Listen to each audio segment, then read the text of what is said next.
Bonjour et bienvenue à votre émission d'actualité. Qu'en pensez-vous? La première de 2019. Je sais que vous vous êtes ennuyés beaucoup. On reprend ça avec de l'actualité locale, nationale et internationale. On va analyser ça, réfléchir là-dessus. Et avec moi, comment commencer l'année en beauté?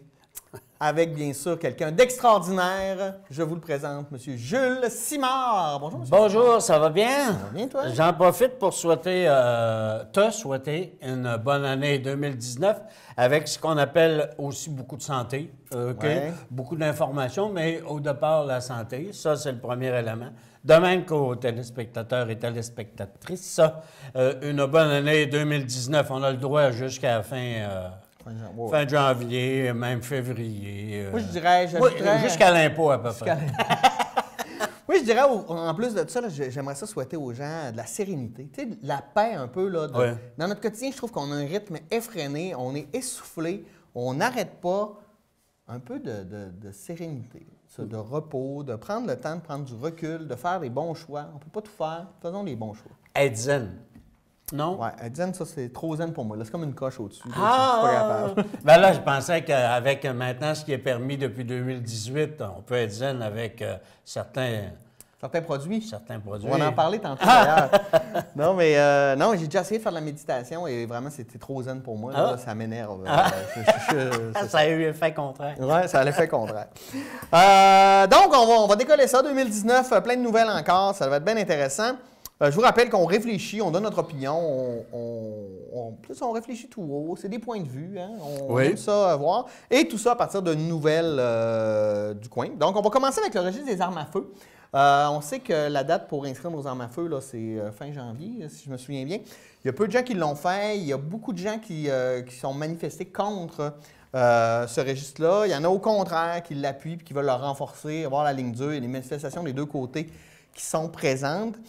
Déjà, le gouvernement caquiste de François Legault est en train de prendre un petit pas de recul en disant on va peut-être assouplir certaines mesures pour que ce soit plus facile pour les gens de s'inscrire. Et bien, on en parle parce qu'ici, on est quand même dans un territoire où il y a beaucoup de chasseurs, donc relativement beaucoup d'armes à feu. T'en penses quoi? Qu'est-ce qu'il faut faire avec ça? Comment toi, tu cernerais le débat? Moi, pour moi, qu'il n'y a pas d'armes à feu, je vous le dis, je trouve ça, même si je choque des gens, je trouve ça un peu particulier parce que moi, j'ai une auto, je l'enregistre, c'est juste normal, je suis sur la route avec. Je comprends pas pourquoi, quel est le problème d'aller enregistrer une arme à feu. Pour moi, je comprends pas. Ben d'ailleurs, moi, c'est la question que je me pose dans un premier temps. Pourquoi les chasseurs et chasseuses sont en motadie contre cela? Pourquoi? Parce qu'il ne faut pas enregistrer nos armes ou c'est quoi? Tu sais, ça, c'est sûr que ça doit coûter un certain montant, mais je pense pas que ça soit le prix de l'arme à feu. Non, mais il faut faire de la prévention aussi, d'avoir ce registre. Ben oui, moi, fondamentalement, je suis d'accord avec la présence d'un registre d'armes à feu dans une société afin de pouvoir non pas connaître qui l'a nécessairement utilisé pour faire un meurtre, mais pour pouvoir être en mesure de se dire, bon ben oui, il y a tant d'armes à feu qui sont dans notre société. Ça, je pense que ça a un élément important, oui, de prévention, mais aussi de pouvoir identifier effectivement. C'est vrai, la grande majorité des crimes ne sont pas commis avec les armes à feu qui ont été enregistrées. Non, mais... Hein? Non, mais il y a quand même une réalité. Par exemple, moi, je suis policier. Là, je suis appelé pour, je sais pas, un cas de violence conjugale à un domicile ou une chicane de voisin. Je regarde dans le registre, sur la route, mon collègue regarde ça, il fait hey, « attention, il y a des armes à feu ». Notre approche va être différente. Exactement. Parce que, bon, ça existe aussi. Là, on s'entend que le crime organisé n'a pas des armes à feu enregistrées. Non. Mais il y a quand même des gens dans la société qui commettent des crimes. Et quand tu as une arme à feu, c'est beaucoup plus facile de tuer Exactement. quelqu'un. C'est-à-dire sur l'intervention, oui. sur l'intervention que ça peut effectivement amener une approche différente, naturellement, si vous savez que dans tel foyer ou tel endroit, il y a de la présence d'armes à feu. C'est évident que ça a, oui, cet élément-là, mais ça a aussi, globalement, je pense, la notion de se dire, il y a oui, tant d'armes à feu. Pourquoi c'est important de connaître ça? C'est parce que si peu importe ce qui se passe dans ta société, une problématique, tu ne sais jamais quand est-ce qu'elle peut éclater. Et si elle éclate et tu as de la présence et qu'elle devient violente et que de surcroît, tu sais qu'il y a des armes à feu dans cette éventualité-là, ça peut être problématique et ça peut changer ton intervention effectivement là-dessus. Ça, moi, je pense que c'est important que nous ayons ce fameux registre des armes à feu. Puis là, il y en a qui disent, ce que j'entends, bon, c'est compliqué, ça sert à rien. Ça sert à rien, je crois pas. Non, bon, je pense c'est compliqué peut-être, mais tu sais, enregistrer un auto, prendre ses permis de conduire, je trouve que c'est important. Puis j'avoue là, que, tu sais, aller faire, ben là, il faut que je remplisse mes affaires. Mais je suis content que les autres aient enregistré leurs autos et puis que... Ben oui. Non. En fait, je comprends pas. Ça serait peut-être pertinent. Je ne sais pas si tu vas avoir l'occasion de rencontrer des porte-paroles. En discutant, mais je pense que je vais faire venir un porte-parole des chasseurs. On en connaît un, là, oui. nous, ici, là, qui même aussi donne des cours de maniement d'armes à feu.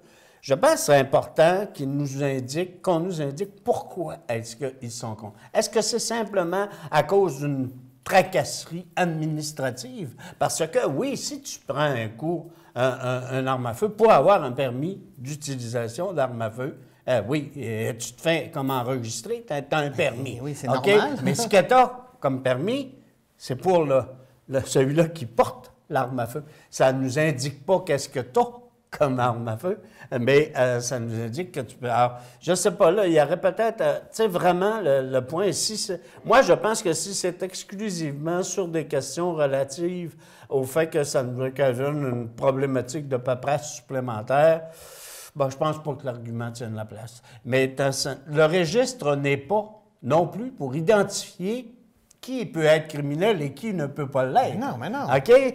Ça, je pense plus que... C'est le permis qu'il faut que tu fasses ton enquête quand tu donnes un permis de possession d'armes à feu. C'est là qu'il faut que tu fasses ton enquête. Mais le permis d'avoir un registre qui nous permet d'identifier qu'est-ce qu'il y a comme arme à feu, peut-être qu'on se ramasse peut-être moins avec des problèmes comme on a aux États-Unis où est-ce que tu as quasiment des tanks qui sont dans ta cour arrière parce que, tu sais, tu n'enregistres pas tes armes à feu. Un tank, ça en est quand même une bonne. Oui, non. C'est, en tout cas, il y a de quoi, il y a une réflexion à y avoir et puis je suis d'accord, je vais tenter de rejoindre quelqu'un pour avoir une entrevue exclusive là-dessus, là, pour essayer de réfléchir, de comprendre, en fait, oui, il est où c'est le problème. C'est ça. Parce que c'est ça. Parce que c'est évident que ça nous coûte socialement de l'argent là, pour faire un registre. Oui, mais tout nous coûte socialement Exact, de l'argent. Là. Faire une route, ça nous coûte socialement de l'argent. Si on fait une route en Abitibi, ça nous coûte socialement de l'argent. Ici, là, dans la région, à un moment donné, on ne peut pas tout faire en fonction de ça. Là. Non, c'est ça. On fait des choix de société, puis à un moment donné, ben, il faut les assumer. OK, donc merci. Hein, on commence ça fort. 2019, on commence ça fort. Assez violent. Assez violent. Nouveau guide alimentaire. Hey, depuis nouveau guide alimentaire, on a repensé ça. Il y a eu des fuites d'ailleurs, il y a peut-être un mois de ça là-dessus. Donc, maintenant dans notre assiette, il faudrait avoir à peu près 50% de fruits et légumes. Oui. Hein? Ce qui je pense que personne va... Bon, malgré que l'effet pervers de ça, c'est que les fruits et légumes coûtent beaucoup plus cher. Oui. Ça coûte beaucoup plus cher. Donc, notre assiette va coûter plus cher. On parle du corps qui devrait être des protéines. Et là-dedans, on met les légumineuses. Et on met aussi le lait. Je pense que le scandale est un peu autour, justement, des produits laitiers. Depuis les années 40, il y avait le lait et produits laitiers qui figurait comme groupe alimentaire. Ça n'existe plus. On parle d'aliments protéinés. Est-ce que c'est un vrai débat? Alors, as-tu de la place pour les desserts là-dedans? Oh, c'est sûrement. En tout cas, moi, j'en mets, là. Moi, le dernier quart qui reste, c'est pour les desserts. Excuse. Non, mais soyons sérieux. Ouais. Le dernier groupe, c'est sucre et produits... Sucre et produits à ne pas manger. À ne pas manger. Juste pour dire que la question d'un nouveau guide alimentaire, je prenais... puis les reportages là-dessus... au cours des derniers jours, entre autres, ont été assez révélateurs là-dessus. Prenons juste la question du lait. La question du lait, depuis que le guide existe dans les années 1940, d'ailleurs, il a été formé C'est ça que, puis je prenais ça comme reportage hier, très bon. Ça a été formé pendant la Deuxième Guerre mondiale afin de permettre, tu sais qu'on avait le rationnement dans le temps, et ça permettait de pouvoir faire des cartes de rationnement et de tenir compte que tout ce qui était protéinique était conservé pour l'armée afin de pouvoir permettre aux soldats d'avoir une certaine vigueur lorsqu'ils étaient au combat. Bon, j'explique très rapidement ce qu'il en est, là. C'est un peu plus sophistiqué que ça, mais globalement, c'était l'idée. Et depuis le temps, donc, on a maintenu ces choses-là. On sait que avant celui-là qui vient d'être publié, on faisait valoir 4 groupes alimentaires avec 4 groupes alimentaires avec, voyons, les portions. Ouais. OK? On mettait des portions. Ça te prend une portion de céréales, une portion de ci, une portion de... le troisième groupe, c'est... pain et céréales, ouais. Juste pour ramener, non pas de dessert. Juste pour ramener, donc, sur ce point-là, le fait que le lait ait été, depuis le tout début, OK, une denrée que l'on mettait de l'avant, OK, qui était bonne pour un ensemble, il s'est fait quand même des études. Et je prenais justement un reportage fait par des chercheurs de l'Université Laval, et Dieu sait qu'il y a des chercheurs de l'Université Laval au niveau de l'agronomie. Le lait, OK, c'est leur vache à lait de recherche là-dessus. Et ils ont démontré que, alors qu'on disait qu'il y avait des effets bénéfiques, bon, on le sait, le calcium, ça restera toujours, c'est une source de calcium. C'est tellement bon qu'on en met dans ces rues. Oui, exact. On met du sel et du lait. Mais on mettait sur les produits alimentaires, donc on a démontré que certains effets qu'on pensait qui étaient très bénéfiques ont été démontrés par des recherches qu'en fin de compte, elles ne le sont pas autant qu'on l'indique au niveau de la publicité et de la promotion. Je ne te parle pas du calcium, là, je te parle d'autres effets dont de mémoire, là, je ne les ai pas tous en tête, mais on démontré que ça ne voulait pas dire que le lait n'avait aucun effet sûr, mais qu'il n'avait pas les velléités aussi grandes que l'on pensait qu'il avait. Or, oui, le fait qu'on a peut-être replacé le lait, on ne l'a pas aboli là, comme étant un élément, mais on l'a dit qu'on lui donnait peut-être une importance moins grande que ce qu'on avait dans les guides alimentaires. Oui, ça a un effet négatif sur les producteurs de lait. Oui, mais ils se sont virés de bord rapidement. Là. Déjà, il y avait des pleines pages aujourd'hui dans les journaux en disant « Le lait est une bonne source de protéines ». Non, mais quand même, à la place de chialer, ils sont passés à l'action. Moi, là, c'est ça. C'est parce que, en plus, ça arrive dans un mauvais moment pour les producteurs laitiers. Les producteurs laitiers se sont fait indiquer l'automne dernier qu'avec la nouvelle entente sur le libre-échange, eh bien, le lait, tu vas en produire moins parce qu'on va permettre au lait américain de rentrer.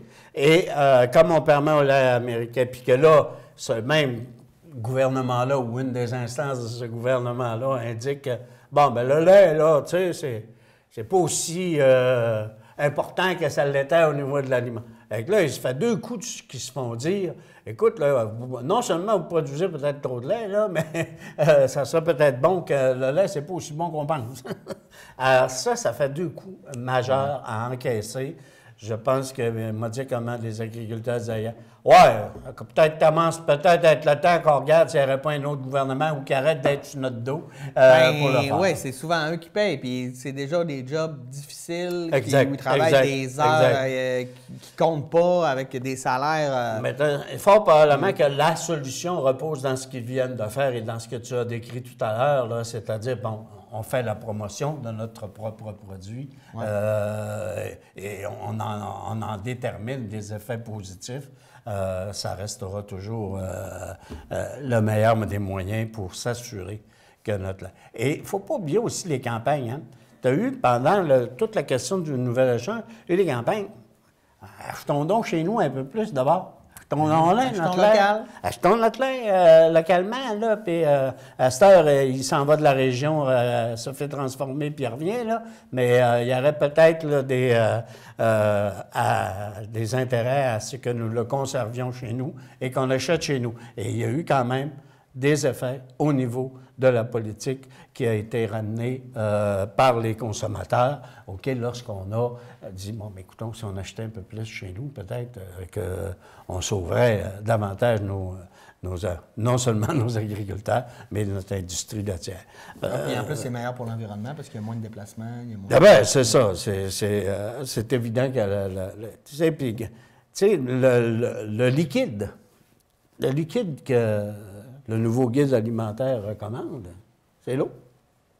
Oui. Point. Ben, c'est ça. C'est ce qu'on boit. Oui. Et c'est ce qu'on donne aussi à des compagnies pour qu'ils mettent dans des petites bouteilles en plastique.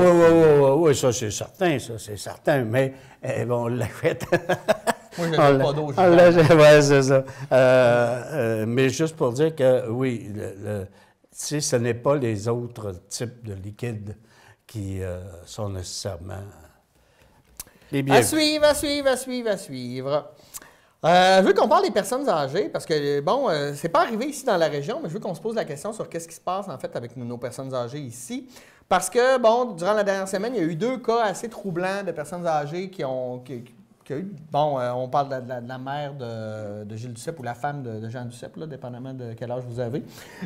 Et d'une autre madame qui avait sonné une alarme, finalement, 2 heures plus tard, on n'y a pas répondu, elle est décédée. Donc, des cas, je ne dirais pas de maltraitance, mais il y a clairement un problème là, dans la gestion des centres pour personnes âgées. En tout cas, il semble y avoir. Le gouvernement Legault, avec Marguerite Blanc en tête, a l'air d'être très... ils veulent changer les choses. Oui. Ils veulent que ça se règle.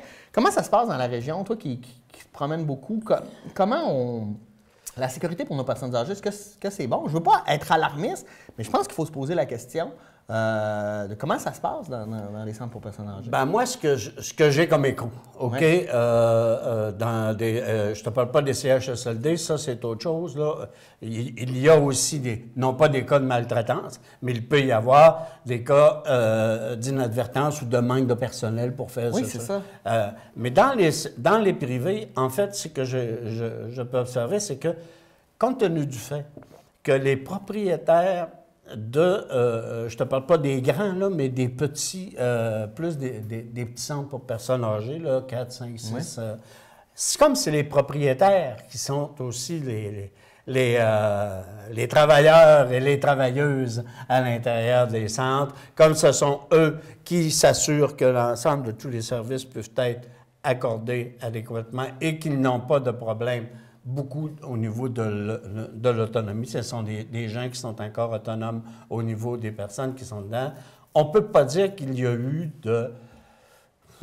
à ma connaissance, pas eu de grands problèmes. Où ce qu'on peut avoir des types de problèmes, c'est lorsqu'on est dans la nuit, OK, dans des foyers d'un certain nombre de personnes, où là, il peut y avoir, oui, certainement, parce qu'on n'a pas suffisamment de personnel, peut-être pour en assurer l'ensemble de tous les services. Oui, mais tu sais, je regardais ça, là, ça fait 5 ans, la tragédie de l'île Verte, là.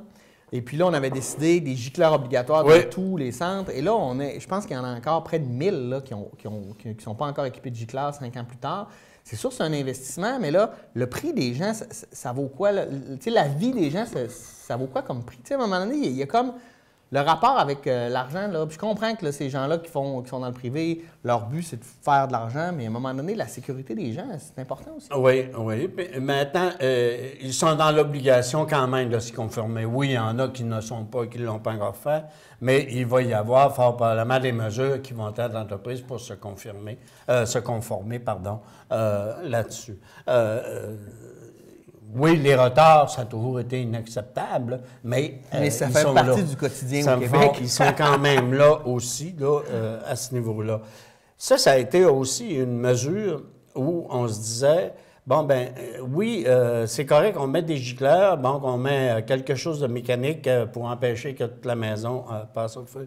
Mais je pense que l'ensemble là, des problèmes qui sont en train de se susciter, c'est davantage le manque de personnel au niveau pour assurer des services de maintien. Oui, c'est ça. Fait que là, on a le même problème que dans les hôpitaux. Exact. On va le voir arriver de cette façon-là. Et je pense que c'est beaucoup plus... tu sais, j'ai déjà eu à travailler avec des gens qui avaient ce qu'on appelle des foyers là, de personnes âgées, où est-ce que les personnes avaient acheté ça en se disant, bon, ben oui, nous allons faire œuvre honorable aussi en travaillant pour conserver nos aînés chez nous.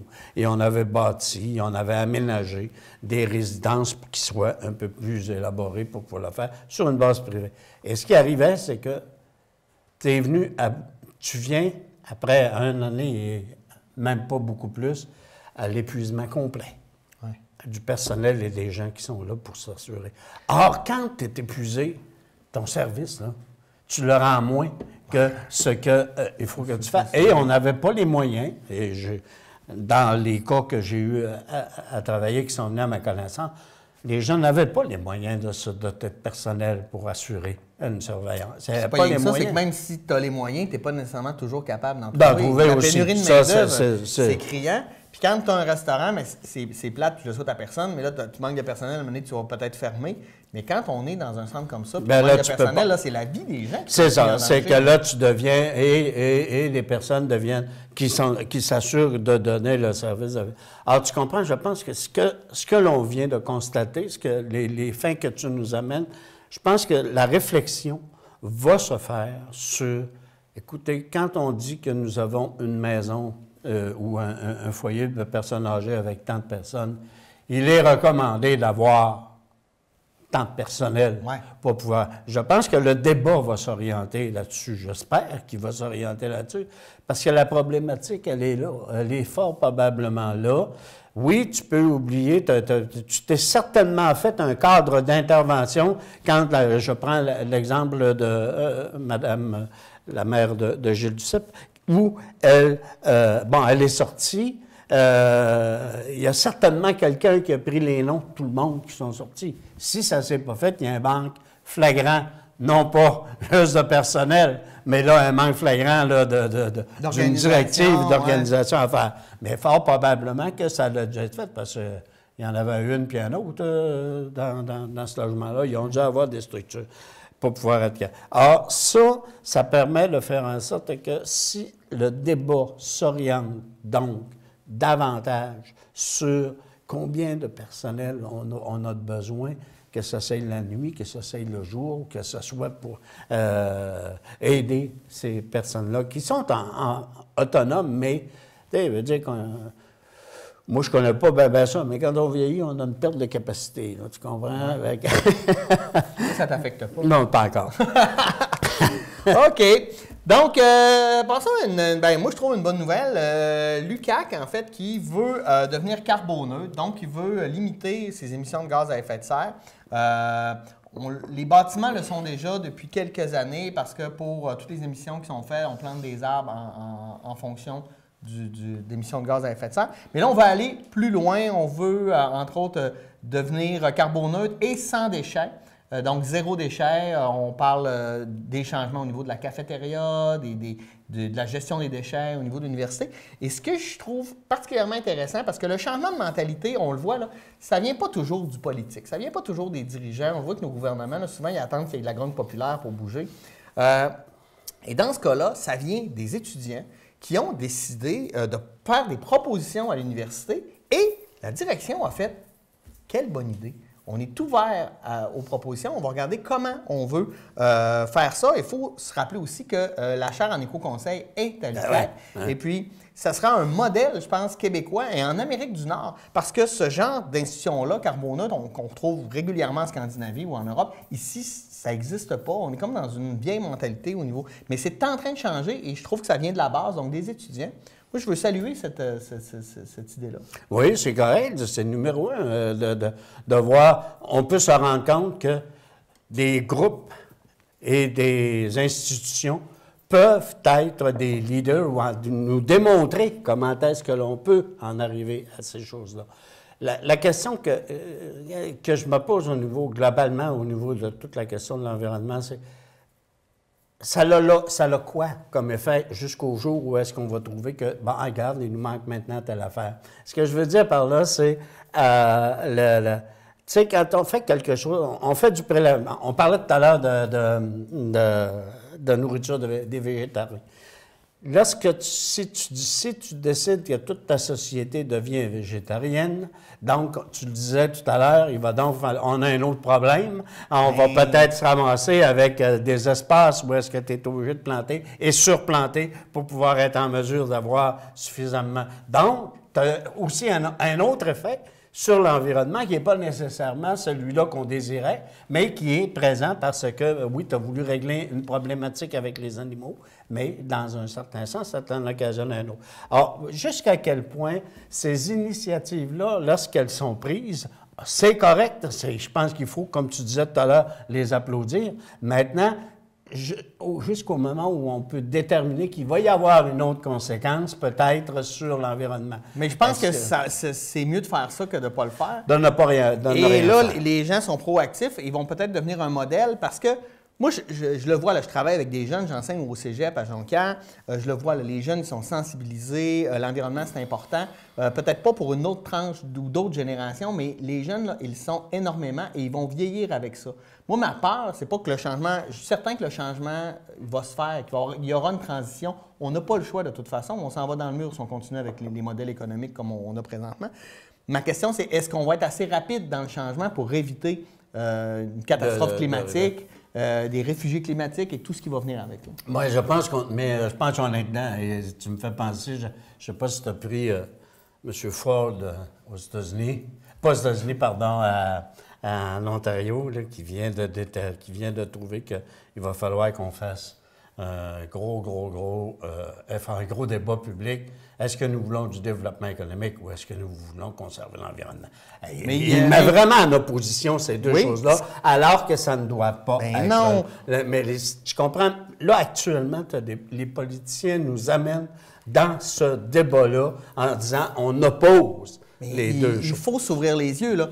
Il y a des pays où le développement économique, aller en Scandinavie, là, aller en Suède, aller au Danemark, pensez-vous qu'ils ne font pas d'économie? Au contraire, mais ils ont axé leur économie sur une économie verte, une économie qui est payable, qui est rentable, mais avec, qui est meilleure pour l'environnement. Il faut juste changer notre manière de faire d'économie, mais faire de l'économie verte, c'est payant. Et il y a beaucoup de compagnies qui le font. Quand Walmart est rendu à changer ses politiques pour être plus éco-responsable, c'est parce que la tendance, elle est là et elle va être lourde. Et quand M. Ford remet en question des économistes qui, eux, remettent en question ses positions, parce que lui, c'est pas un économiste, lui, c'est un populiste qui est là pour dire, pour en fait favoriser la grosse industrie lourde, hyper polluante, en disant, oui, ça crée des jobs, mais les jobs, on peut en créer autrement. On voit ce qui est arrivé dans l'industrie automobile, là. Oshawa a fermé, pourquoi? Parce qu'il produisait une ancienne, des véhicules, des vieilles méthodes. On va créer des nouvelles usines pour produire des véhicules de nouvelle génération. Bien, c'est là. Il faut être en avant, il faut voir l'avenir. Si tu continues à apporter les vieux modèles économiques, bien, qu'est-ce qui va arriver? Bien, à un moment donné, tu vas te ramasser avec... Mais je pense qu'on a aussi une réflexion à faire sur... Je reviens avec Oshawa. Tu mets à pied, si mes fidèles, c'est 3 à 4 000 travailleurs qui vont être mis à pied. 3 à 4 000 familles, probablement, qui se retrouvent sans emploi demain matin. Pourquoi est-ce qu'on n'a pas orienté aussi sur la façon de... Tu dis, on va créer d'autres entreprises qui vont... Pas d'autres entreprises, mais d'autres usines qui vont... Pourquoi est-ce qu'il n'y a pas une intervention, il n'y a pas une obligation d'avoir une intervention auprès des décideurs économiques de dire, écoute, oui, ça, là, cette méthode-là, il faut qu'on élimine ça. Et on la remplace par une nouvelle... Ça va nous coûter moins cher de bâtir une nouvelle usine que de prendre celle-là. Pourquoi est-ce qu'on n'essaie pas de réaménager ce qui n'est plus rentable ou ce qui n'est plus bon et on n'essaie pas de le mettre au goût du jour avec la façon de travailler? Donc, on permettrait de faire en sorte que oui, peut-être que les 3 à 4 000 travailleurs qui sont là vont peut-être être temporairement mis à pied, mais ta possibilité de revenir, elle va être là.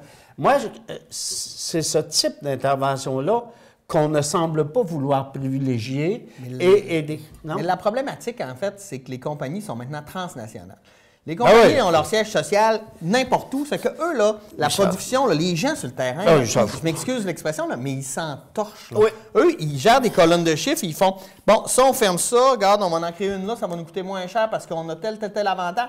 C'est comme ça qu'ils réfléchissent. Oui, Et les gouvernements oui. ne peuvent pas faire grand-chose parce que... Ben, moi, je sais pas. Ben, gars, qu'est-ce qu'ils vont faire? Ils vont faire comme ce qui se passait avec l'Alcan. Ils vont donner tous les avantages au monde. Mais la journée où le siège social de Rio Tinto, à l'autre bout du monde, va décider que ça ne marche plus, là, ben, ils vont fermer pareil. C'est ça la réalité. Ben, oui, mais c'est ça que je dis, c'est que les obligations Ouais.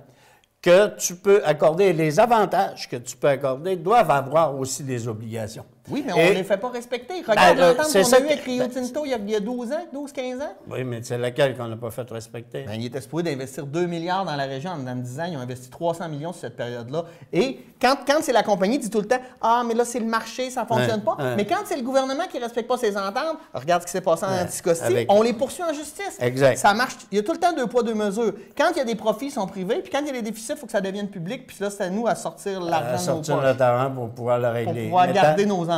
Je pense qu'il faut qu'on travaille quand même dans ce sens-là. Est-ce que nos gestionnaires ne devraient pas bénéficier de cours d'éthique environnementale?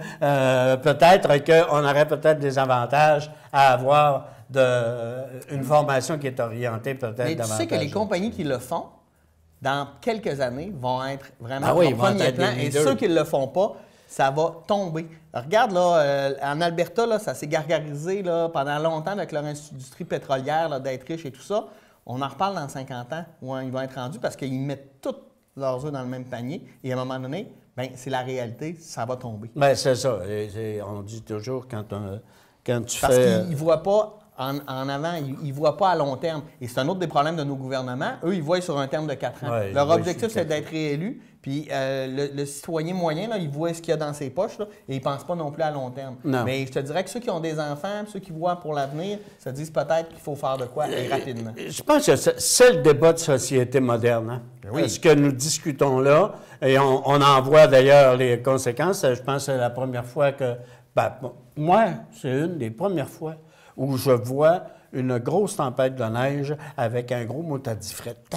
Ouais. OK? Habituellement, quand il neige, c'est un petit peu plus doux. Ça fait depuis 1920 que ce n'est pas arrivé. Hein? Tu vois, regarde. Toutes les conditions climatiques changent. extrêmes arrivent de plus en plus souvent et de plus en plus fort. Et là, le problème, là, c'est que si la fonte des glaciers continue, l'eau va monter, Mais ça là, va créer 1 encore. milliard de réfugiés climatiques. Alors, regarde qu'est-ce que le débat là, sur les 20 000 réfugiés syriens, ça a fait au Canada. Imagine 1 milliard de réfugiés climatiques sur la planète. Là, on va voir une montée du nationalisme, une montée du racisme, une montée de « il vient pas chez nous, je vais protéger mes petites affaires », se foutre là, de l'autre, là, ce qu'on fait depuis des années en exploitant éhontément les gens en Afrique ou ailleurs. Bien, c'est ça. Puis là, à un moment donné, on s'en lave les mains en disant « Non, c'est moi qui est important ». Mais la réalité là, de l'humanité, là, parce que c'est pas une crise planétaire. La planète, elle va survivre à tout ça. C'est l'humanité qui est en train de... En fait, oui, la planète va peut-être s'en sauver parce qu'elle va s'adapter, mais peut-être qu'il y a certains de ces éléments qui ne seront plus là, y compris nous. Y compris nous, bien oui. Clairement, c'est vraiment une crise, en fait, de l'humanité. Bon, Voyons, qu'est-ce que tu fais? je vais faire le tour du monde à vélo. Mais voyons, tu fais pas de vélo. Tu vas même pas au dépanneur à pied. Je vais rouler jusqu'à Vancouver, la Mongolie, Madagascar, la Terre de Feu, l'Alaska, l'Australie. On part pas faire le tour du monde à vélo du jour au lendemain comme on ne prend pas sa retraite sans l'avoir préparée. Ça évite bien des mauvaises surprises. Une retraite, ça se planifie. T'es où? OK. J'arrive dans 30 minutes. Ici, on travaille en français.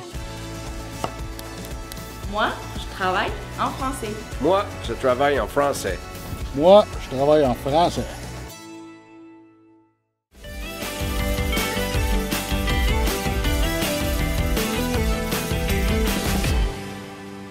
Bon, parlons-en de ta tempête de neige. Hein? Là, il y a eu plein de questionnements sur le déneigement, parce que si tu fais 2 carambolages qu'il y a dans le parc des Laurentides, là, on parle de l'entretien des routes. On a fermé le parc pendant 12 heures avant hier. Bon, moi, je prends le parc quand même assez régulièrement. C'est sûr, quand il y a une grosse tempête, je pense que comme conducteur, on doit se dire bon, peut-être c'est pas une bonne idée d'aujourd'hui de traverser le parc. Il fait moins 30, il y a 15 cm de neige, puis des vents de 80 km/h. C'est peut-être pas une bonne idée. C'est peut-être avantage à rester chez vous, effectivement. Et là, il y avait toute la question de l'entretien des routes. Toi, t'en penses quoi? Moi, regarde, je suis allé à Québec, effectivement, dans le temps des fêtes. Mais moi, je passe par Héberville, donc par le Petit Parc. OK? La trail de skidoo. Tu te souviens, en 2016... Oh, je n'étais pas né. Oui, je sais. Mais en 2016, oui, il me semble que c'est ça, 2016, nous avions un premier ministre qui demeurait à Saint-Félicien. Ouais. Et on avait eu les budgets octroyés pour l'entretien hivernal dans le fameux Petit Parc qu'on appelle, avait été réduit. C'est-à-dire que, bon, c'est une route qui est importante, une route qui a un bon achalandage, mais nous allons quand même un peu réduire les budgets. Et il y avait eu une intervention à ce moment-là du député premier ministre qui avait dit « Wow, moi je te voulais te penser à toi, Ismaël, cette route-là, là. Le premier ministre du Québec, il faut qu'il y ait un entretien de sa route A1. » Alors, on avait eu effectivement les budgets. Et tu prenais le Petit Parc et oui, tu roulais honnêtement sur l'asphalte. OK, là. Là, on n'a plus de premier ministre député. Je suis monté à Québec dans le temps des L'évêque. Ça y est donc, le Petit Parc, là. Le trail de skidoo? Ben, non seulement une trail de skidoo, mais je veux dire, t'es chez Atlas, là. T'es chez Atlas tout le long. T'as même pas de place, t'as une roulière où tu es sur l'asphalte, puis l'autre est complètement... Alors, l'entretien a donc diminué sérieusement dans le parc des Laurentides, dans le Petit Parc. Dans le Grand Parc, moi, j'ai eu l'occasion aussi d'en prendre un bout, parce qu'à un moment donné, tu remontes. Là, tu as une voie qui est correcte, mais l'autre voie, semble-t-il, la rapide, là, pour ceux-là qui vont à 140 km/h, elle, là, était celle-là. Or, oui, je pense qu'on a une problématique. La température n'est pas là. Non, le temps n'est pas non plus là.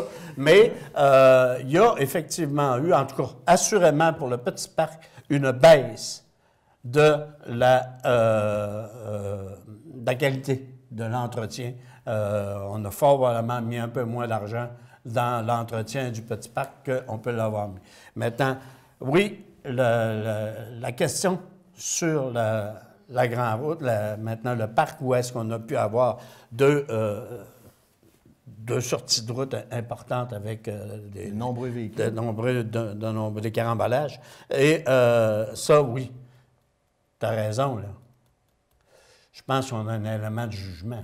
Oui, l'entretien des routes entre en ligne de compte, mais on a aussi une question de jugement. Oui, mais il y a d'autres choses qui étaient portées à mon attention. C'est que ça a l'air que la route, entre autres, là, cette semaine, c'était pas si pire que ça, mais à un moment donné, il y a des rafales de vent et là, on ne voyait plus rien. Ça m'amène, en fait, tu sais, au triangle de la mort, là, Héberville, Saint-Gédéon, Saint-Bruno, Alma, là.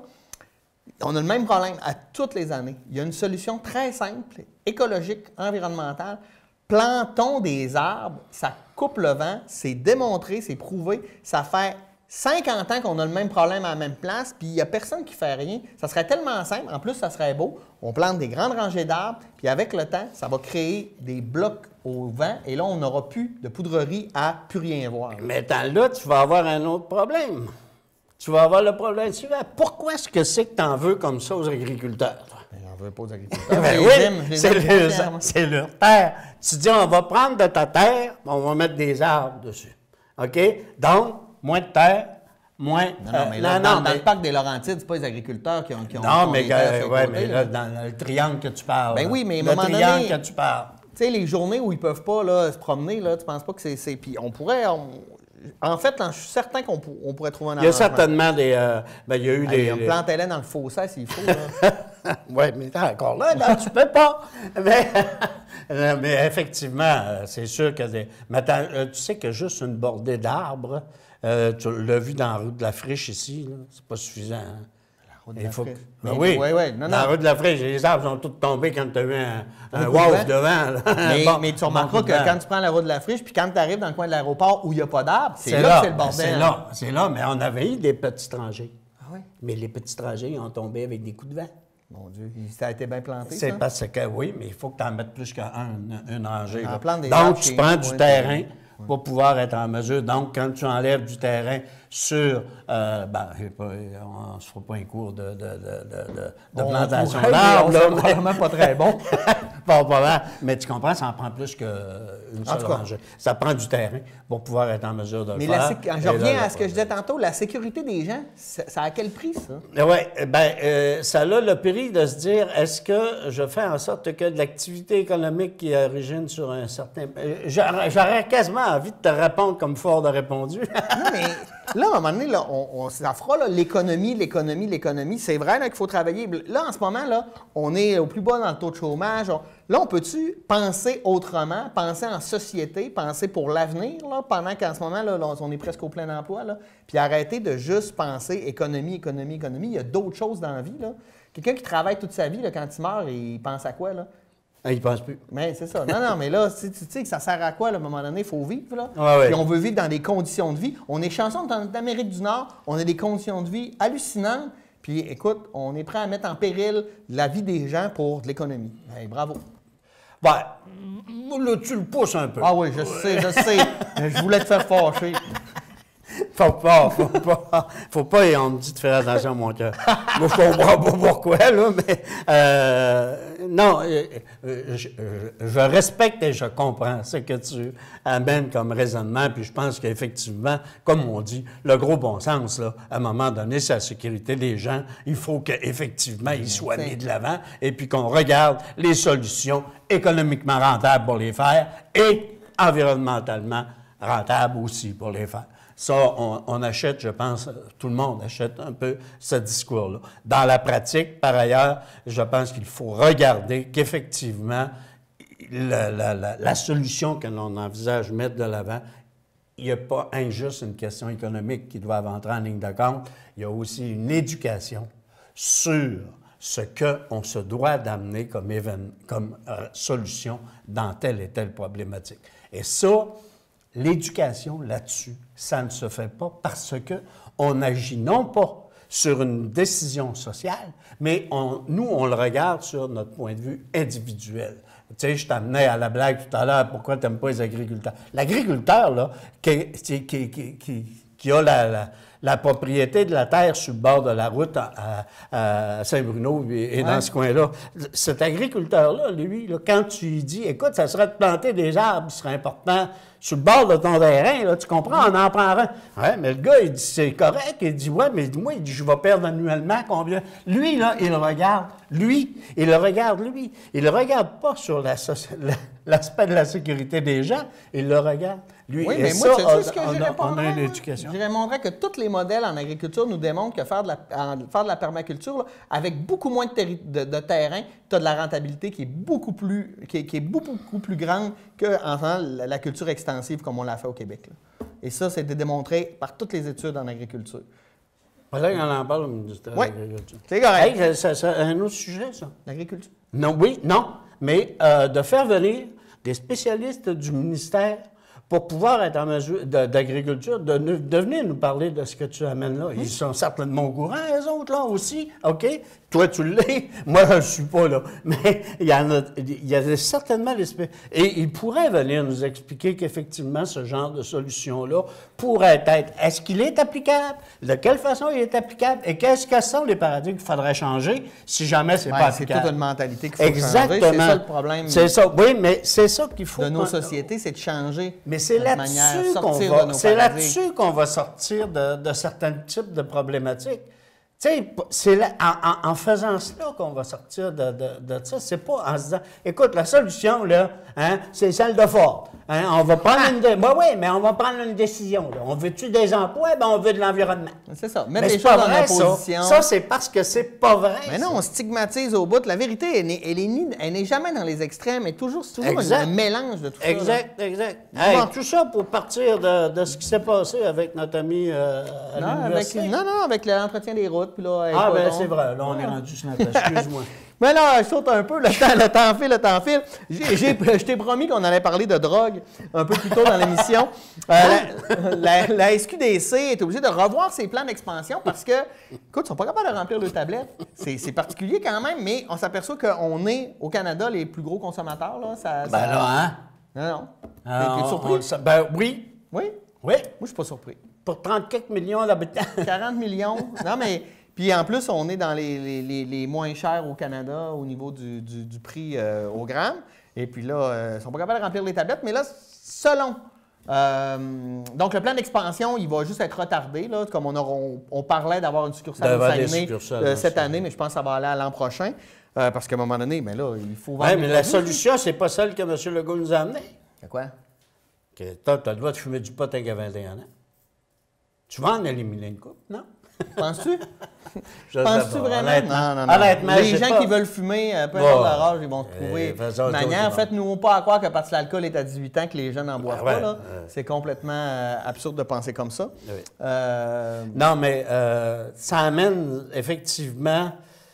J'ai énormément de difficultés à me faire une idée là-dessus. Bon, premièrement, malheureusement, je ne suis pas un consommateur. Là. Je ne dis pas ça pour m'acheter un Bessic. Hein, mais j'ai énormément de difficultés à me faire vraiment une idée sur la pertinence, le besoin puis la nécessité de, à même titre qu'on avait la même pertinence de prendre de l'alcool ou de...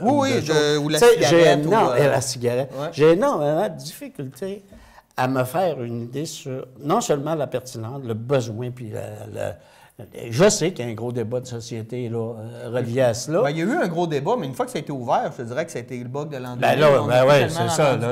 Non seulement c'est le bug de l'an 2000, je veux dire, ce que tu as entendu parler, c'est que là, les médias se sont rendus compte qu'il n'y avait plus de fil en soi, mais il n'y avait plus rien dans le stock, dans le magasin. Mais tu sais, sinon, là, je veux dire, je pense que les gens qui consommaient avant continuent de consommer. Oui. C'est pas mal ça, là. C'est juste qu'à la place d'acheter au gars au coin de la rue...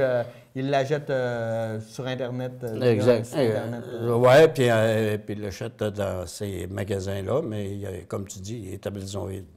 Ouais. Fait que tu pas grand-chose dans ce temps-là. En tout cas, on verra ce que ça va donner. Ça permet d'avoir un loyer pour la personne qui loue le local. Ouais.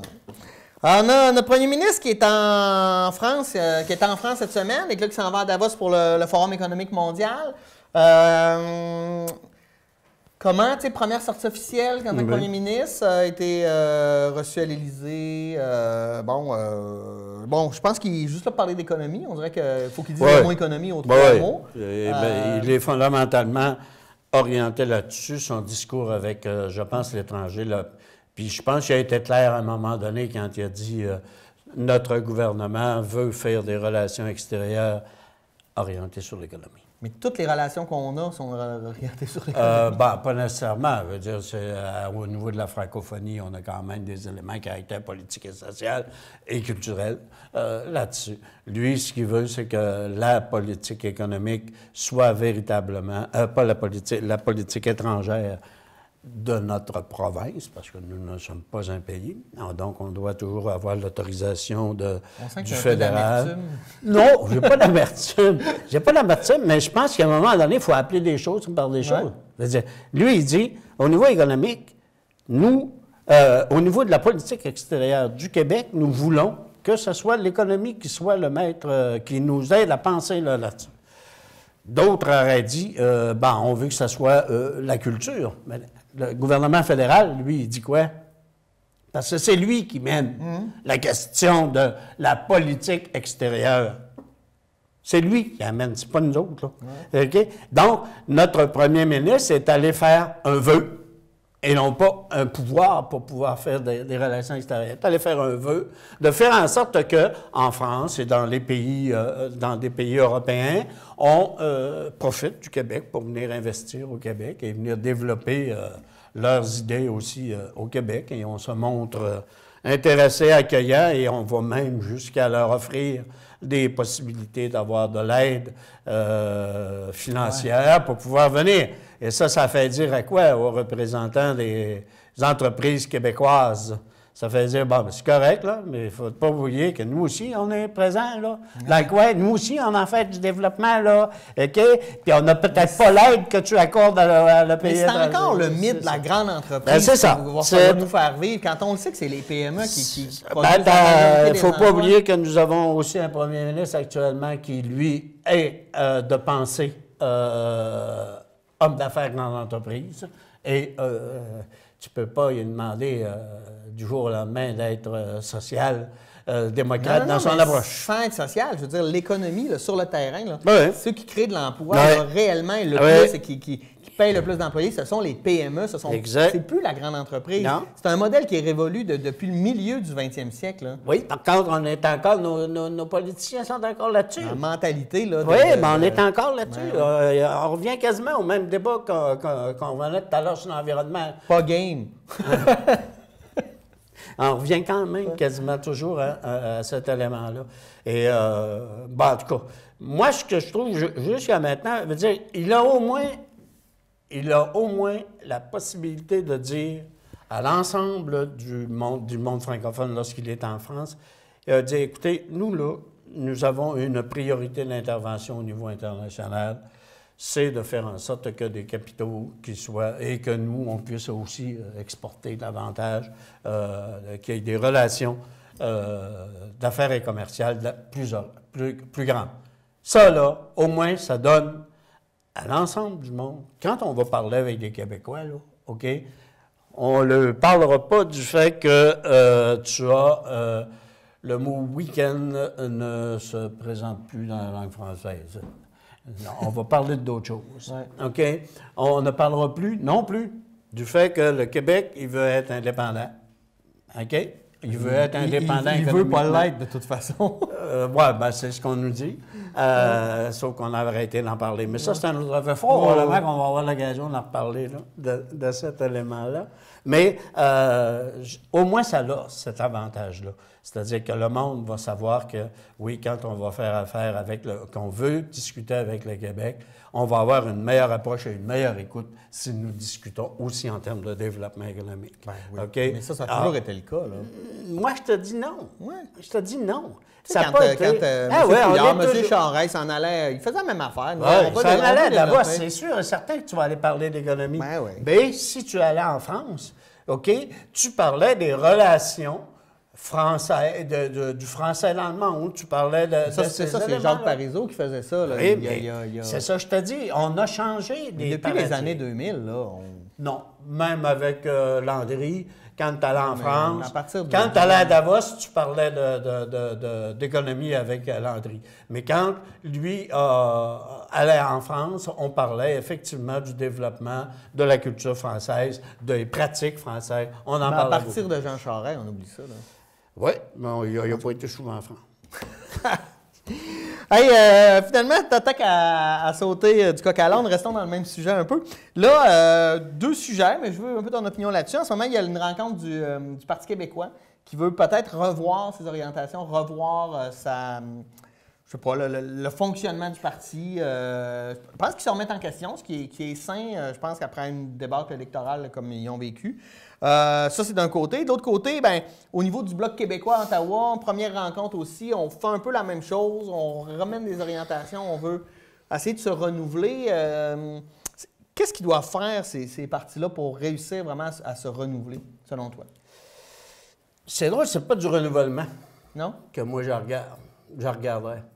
Je pense qu'il est important que ce soit pour le Parti québécois.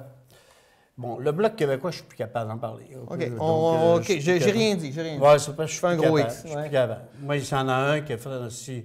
Je maintiens Qui a mon fait son idée. temps, selon toi? Non, je maintiens mon idée. Ce qui fait en sorte que l'idée de faire l'indépendance du Québec, d'avoir une souveraineté complète et entière pour le Québec dans son développement et dans son avancement de société, si on a oublié de le faire et si on a arrêté de le mettre de l'avant, c'est parce qu'on a mis à Ottawa des gars et des filles qui avaient comme désir de défendre les intérêts du Québec. L'électeur québécois et l'électrice québécoise n'est pas folle. Elle se dit quoi? Elle se dit, voilà, nous avons maintenant des chiens de garde. Pourquoi on parle d'indépendance? On a là on va les élire, puis on n'a plus besoin de parler à l'intérieur. Ah, c'est pour ça que je ne veux plus en parler. Je savais que tu voulais pas en parler. C'est ça. C'est pour ça que je ne veux plus en parler. Mais maintenant, en ce qui regarde le Parti québécois, je pense que oui, le Parti québécois a, non pas à se redéfinir, mais à remettre de l'avant ce qui a fait en sorte qu'il a été mis de l'avant en 1968. On a voulu en 1968, avec ce parti-là, dire « Nous voulons faire du Québec un pays indépendant, complet et entier. » Et voilà de quelle façon maintenant, en 2019, il faut le faire. Et c'est là-dessus qu'on se devra. Si le Parti québécois veut redevenir le parti qui fait en sorte qu'il veut prendre le pouvoir pour pouvoir être en mesure de faire un référendum un peu plus tard, si cette stratégie-là revient, OK, ils vont encore une fois perdre. Parce que, à toutes les fois, dans l'histoire des 50 dernières années au Québec, à toutes les fois où on a eu besoin de discuter et on a mis de l'avant pour le Parti québécois l'indépendance du Québec, tu savais ça qu'on avait le Parti québécois a remporté les élections? Hein? À toutes les fois. Où est-ce qu'on a dit? En 1976, on a dit on va faire un référendum sur l'indépendance du Québec. On a été élus. En 1995, quand Hawk Parizeau a dit, écoutez là, moi là, on se donne un an. On se donne un an, puis là, on va en faire un référendum sur l'avenir du Québec. Il a été élu. Après ça, en 97 et en 98, en 98, quand on a réélu avec M. Bouchard, qui était à ce moment-là comme premier ministre, qu'on a élu Osons prendre ce que nous avons comme pouvoir pour pouvoir être en mesure de se développer et ces choses-là. Et s'ils nous en manquent, on ira faire les réclamations, non seulement à Ottawa, mais on réclamera d'avoir la totalité de nos pouvoirs.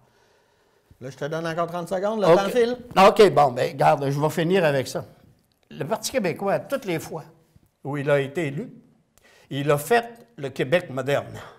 C'est-à-dire que les idées près, comme aujourd'hui, on parle de la souveraineté, on parle même, pas de souveraineté, mais on parle tout le développement des nouvelles technologies et ces choses-là, on le fait, ça a été le Parti québécois. Le Parti québécois a été un des bons partis provinciaux qui a été mis de l'avant pour faire en sorte qu'on ait un Québec moderne. OK? Les autres partis, quand ils ont été réélus, ont tout simplement soit vagué là-dessus ou encore en coupé. OK? Alors ça, là, OK, on en reprendra. On en reprendra. Je pensais pas que ça allait faire ça, mais on fera une émission juste avec toi là-dessus. Hey, merci d'avoir été des nôtres début 2019. On se dit à la semaine prochaine pour une nouvelle édition de Qu'en pensez-vous? Merci d'avoir été des nôtres. Bonne semaine.